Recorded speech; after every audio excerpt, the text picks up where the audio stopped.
So you can tell me your name, who you work for, your position at this point. Okay. I'm Jeff Coefield. I am the business manager for the Mecklenburg County Medical Examiner's Office. Okay. Is Charlotte your home? Is this where you're from? Charlotte is my home. I've been here a little more than 13 years now. Where were you before then? I've been a little bit of everywhere. I grew up as an Army brat. I've lived everywhere, pretty much from New York to Alabama. So I can hear that little bit of New York in there. So it's a little mixture going there. Yeah, just a little bit. So because you've lived a little bit everywhere, where do you feel home is for you? Well, home for me really starts in Kinston, North Carolina, eastern side of North Carolina. That's where my family originated. We kind of migrated up north, out west, and a little further down south throughout the years. And so my summers were spent here in parts of North Carolina with family, and then on my mother's side of the family was the D.C., Maryland, Virginia area. My father's side was the New York, New Jersey, kind of Philadelphia area. So I had a good mixture of in between. That's a good balance. A good balance, I would say. They balance you out to get a little country, a little city. Yes, definitely, definitely. Awesome. So in the city, this whole project has to do with how COVID impacted people here in this community. And if you can think about in the early days of when this COVID hit us, March 17th, 2020, what did that look like for you? How, what happened? What feelings or emotions happened when that was announced countywide?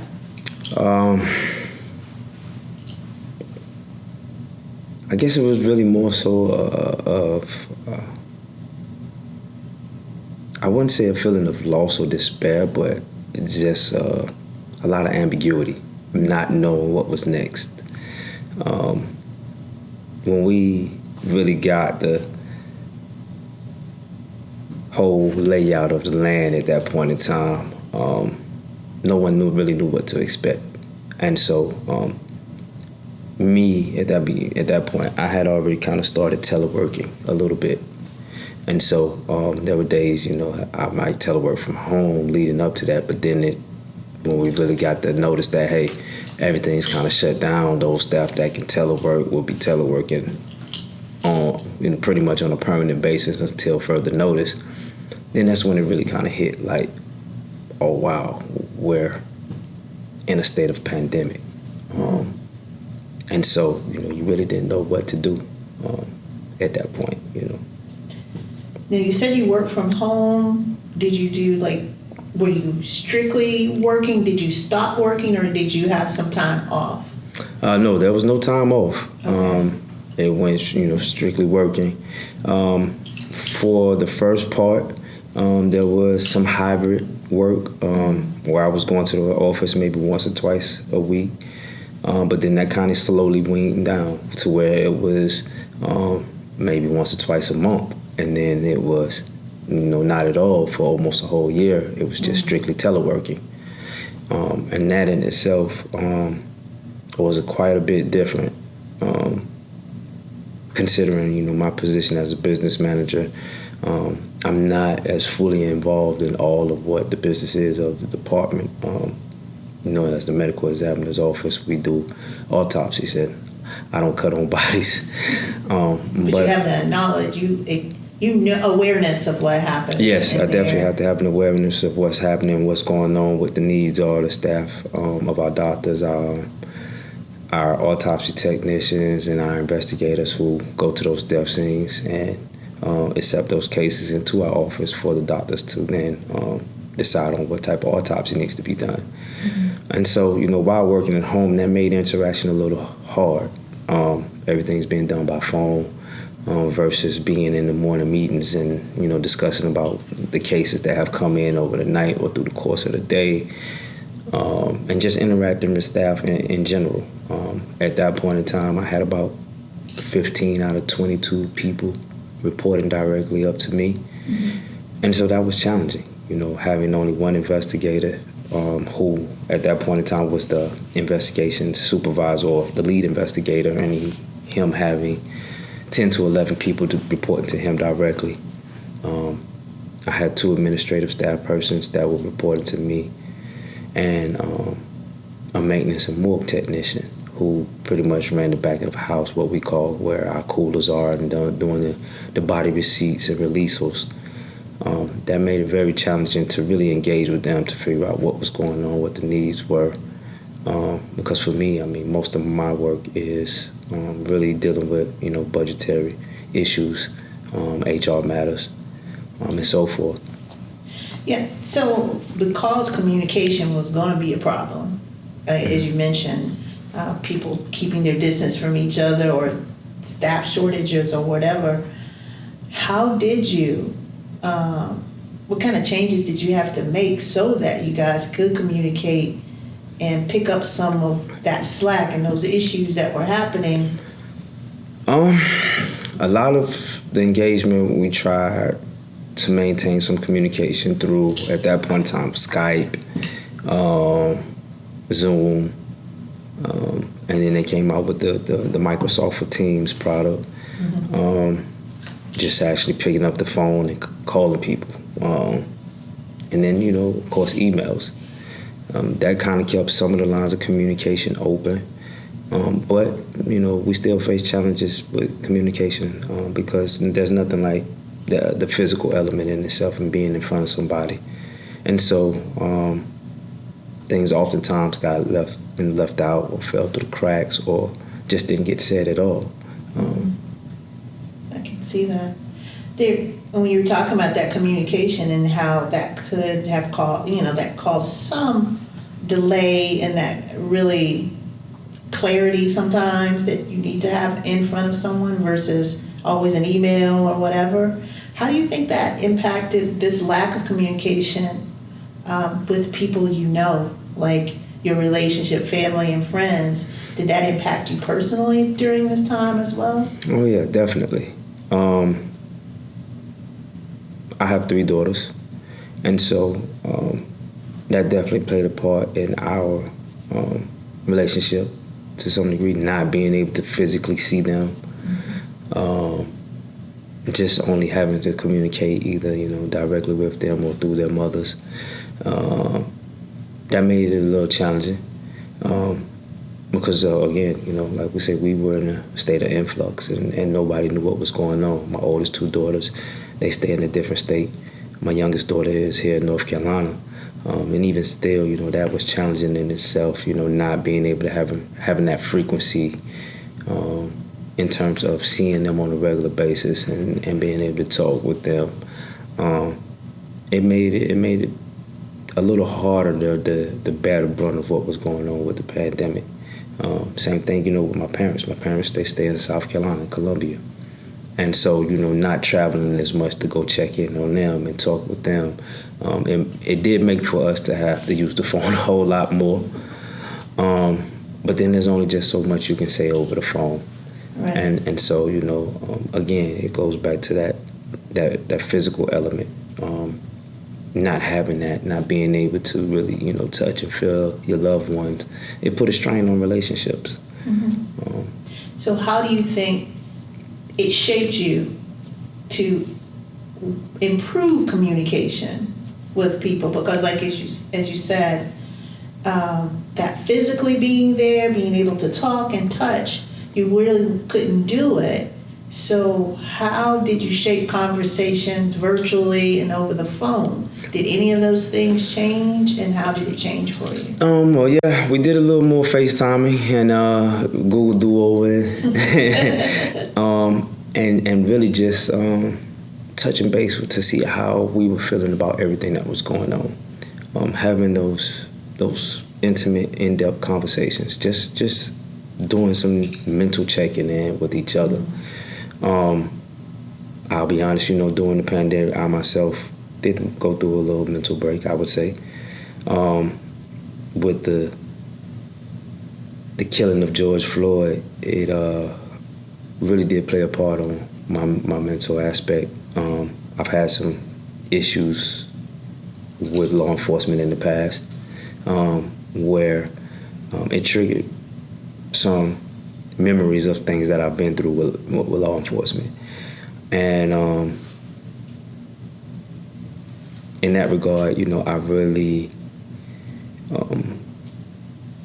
saw myself as him in that moment, and so it wasn't up until that point that I really shared with my family about one of the last experiences I had in 2016 when I was at a federal conference in D.C. and was with my cousin at the time, and he actually was a cop on the Metro Police Department force in D.C. And he and I had gone out, had some dinners and drinks, and we were in PG County, Maryland, which is right across the border. George, yeah. Prince George's County. And as he was taking me back, we got stopped. And the cops pulled up on us and asked, hey, do you have any guns or drugs in the car? And as he was saying that, he had his service weapon in the car. He was like, yes, I have a weapon. And it's before he could get out, it was his service weapon. They pulled him out of the car. Face down, 2 cops on, and I'm looking for, my credentials from the conference that I'm at. I'm looking for his badge just to show them like, hey, he's a police officer. I'm here on, business. And as I'm doing this, I don't realize that there's a 3rd cop on the outside of on my side. And my cousin just kind of looks over to me and screams like, no. And I turn and the cop has his gun pointed in my face. Oh, wow. And so, I kind of held that in until then. And when I saw what happened to George Floyd, I went, months without even looking at videos or trying to listen to it. And then it was just one day, it was on the news all over the place. And I sat there and I watched that whole entire 8-9 minute video. And it shook me. Shook me to my core, to the place where I really was in a space of I don't care. I don't care what happens to me at this point. If I walk out of this door today, tomorrow, within the next week, I really have a I don't care, I don't give a damn type attitude, so to speak. And it just really kind of made me question, what is the very being of my existence as a black man? The way the world looks at us, treats us at times. You have to ask yourself, is it even worth living sometimes? And I think the pandemic really brought that out for a lot of people, especially myself. I had to really do some self-evaluation, really get back to a space where I'm connecting to God and my spirituality, and even more so leaning on my family and friends, being vulnerable, not feeling like I have to be the tough one all the time.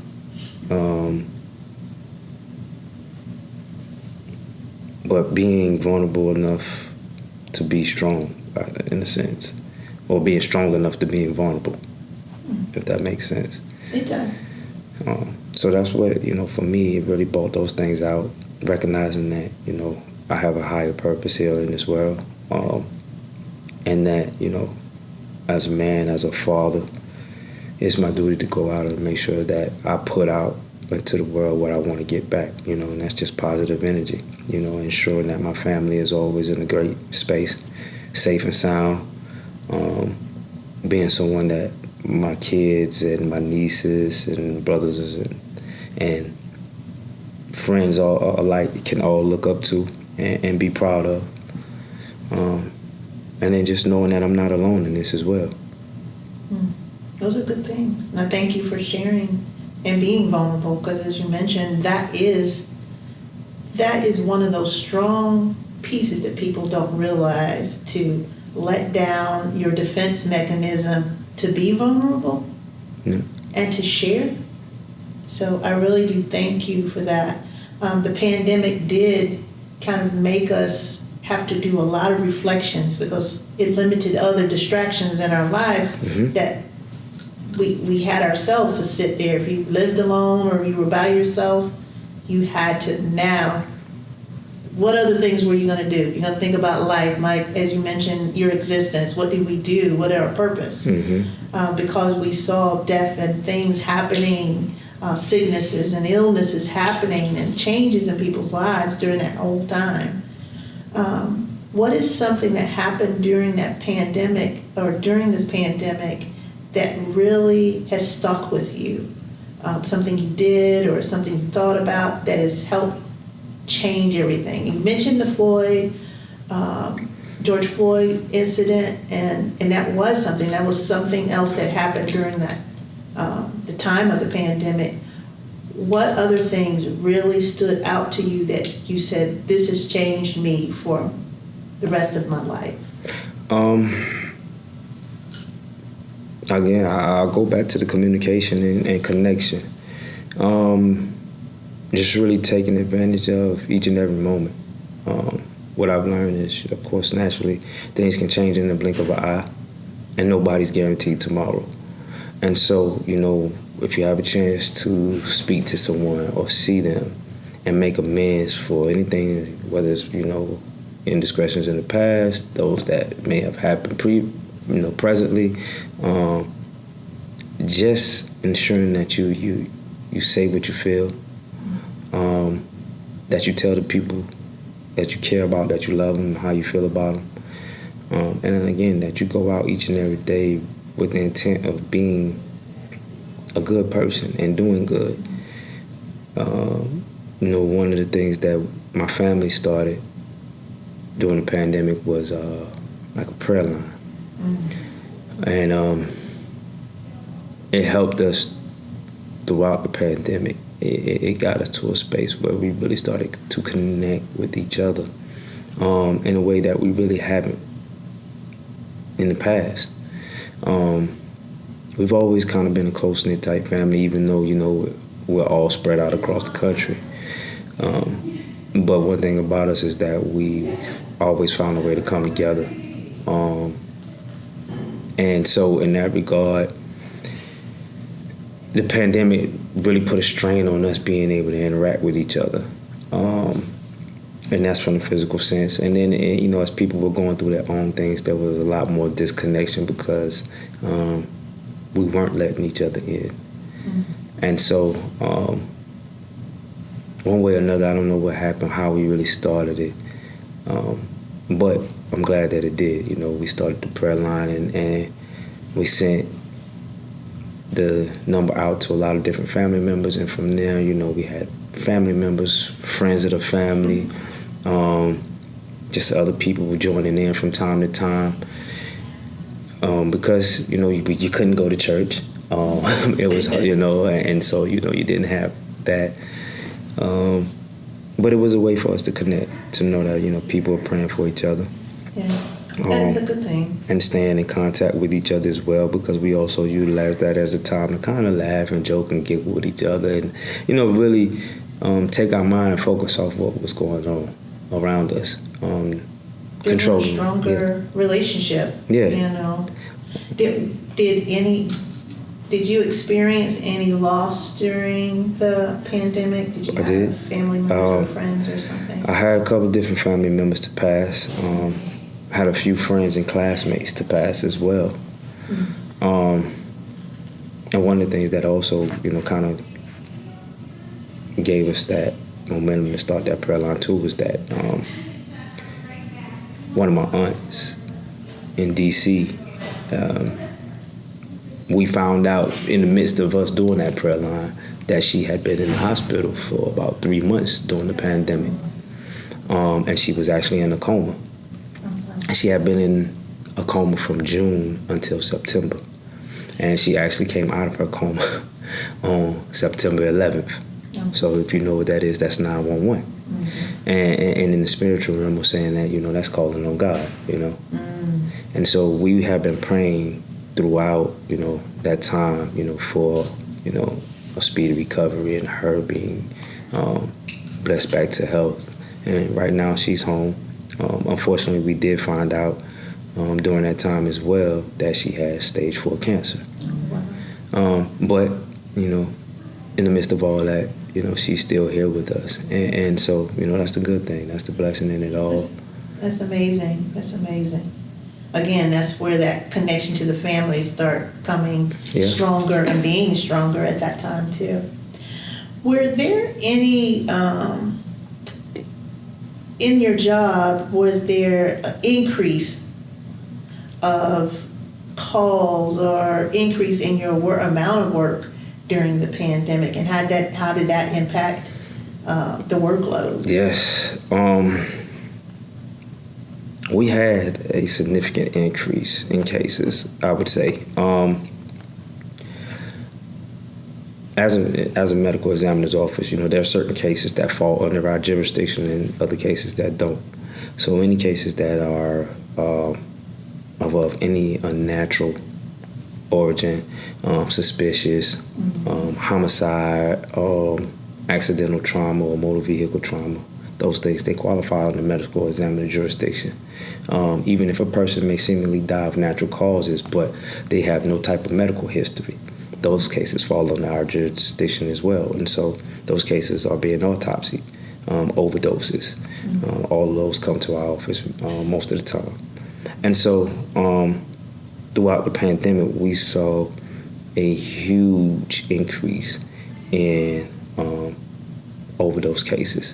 So, going from the opioid epidemic, about 2.5 years prior to the pandemic, to now running directly into the pandemic and COVID cases, even though that was considered a natural cause of death, and could be handled outside of our office. There were times where those cases did come to our office because the decedents didn't have any type of medical history or didn't have any type of records where it would say that they would just unexpectedly die from underlying causes.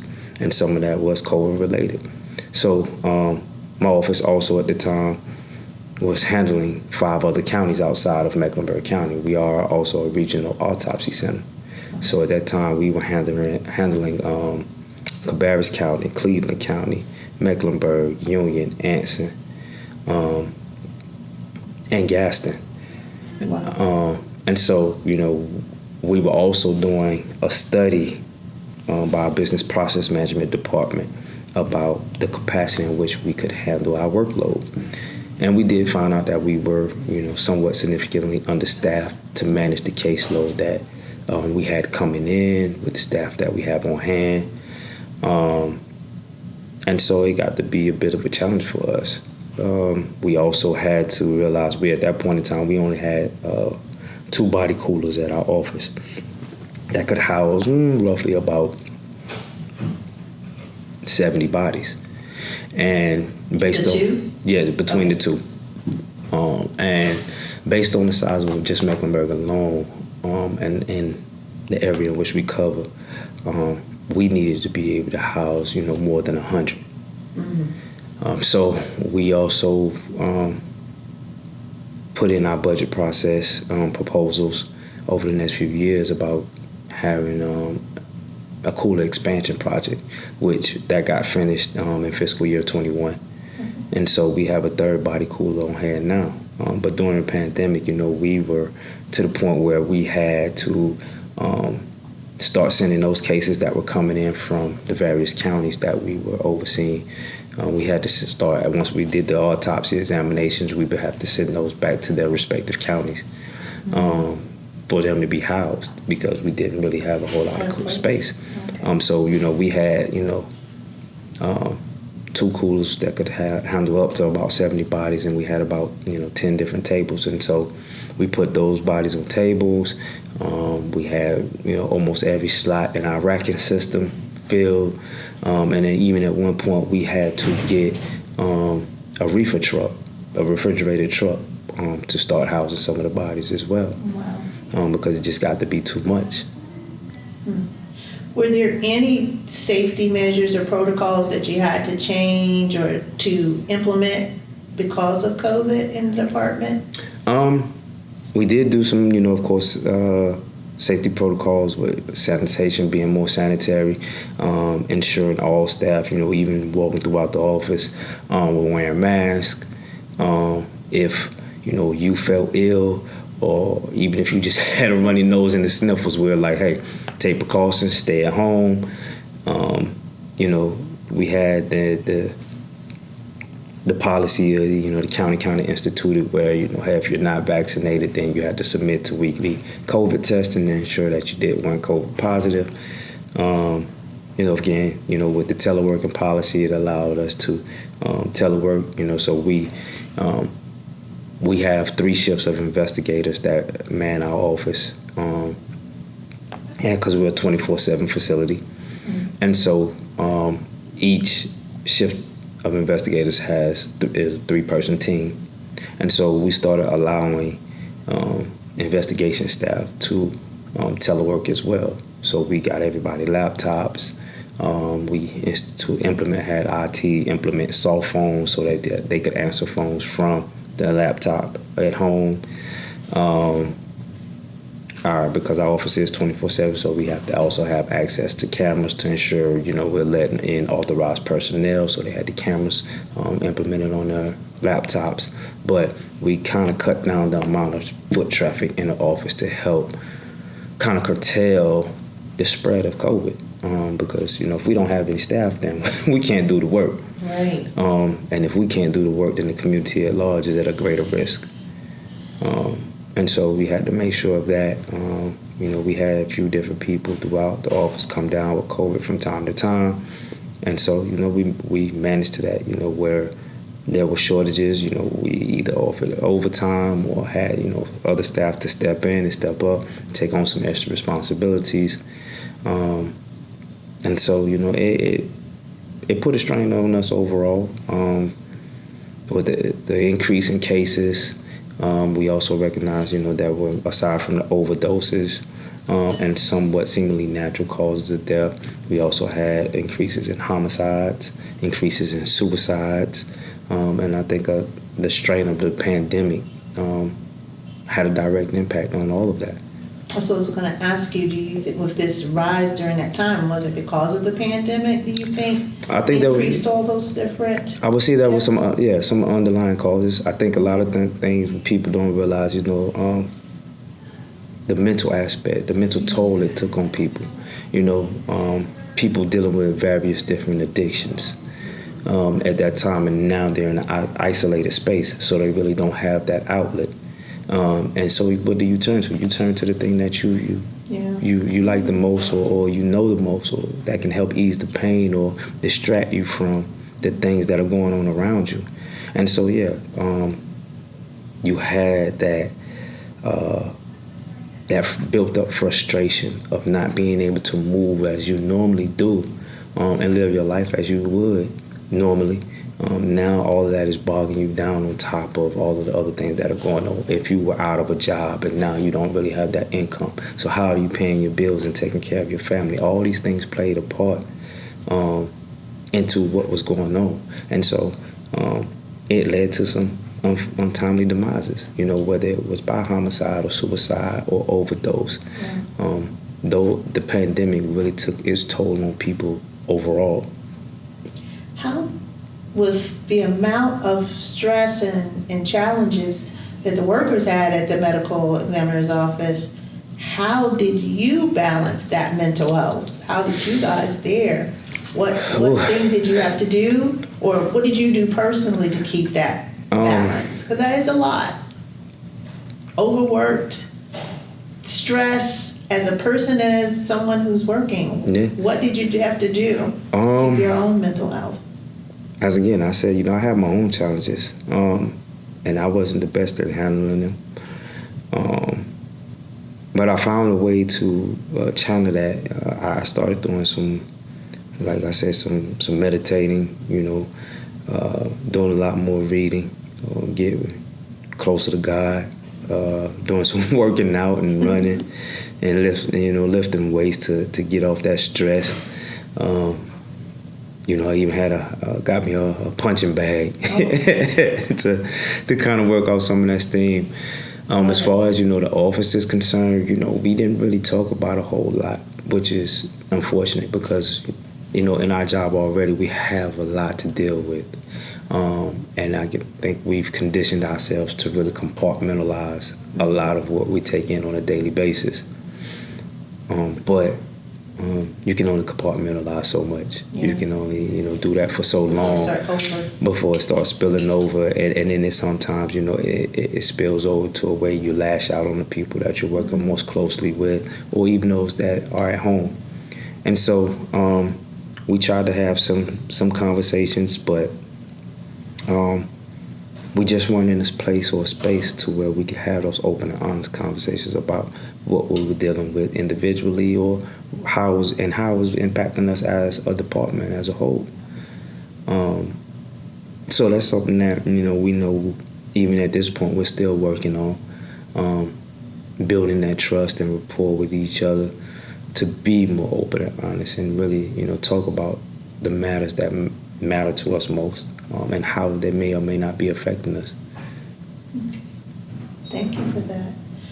If we look back, this is like my final question for you, looking back at some of the lessons that you learned about yourself during this time, and how the city and the county and the state and the nation handled some of this, what did you learn? What did you learn about yourself? Give me some things that you felt like you learned about this whole situation.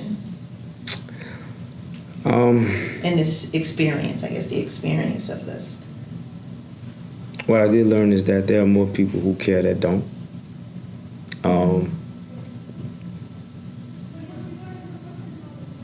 I think that there's a willingness to learn and be open to different perspectives and different walks of life.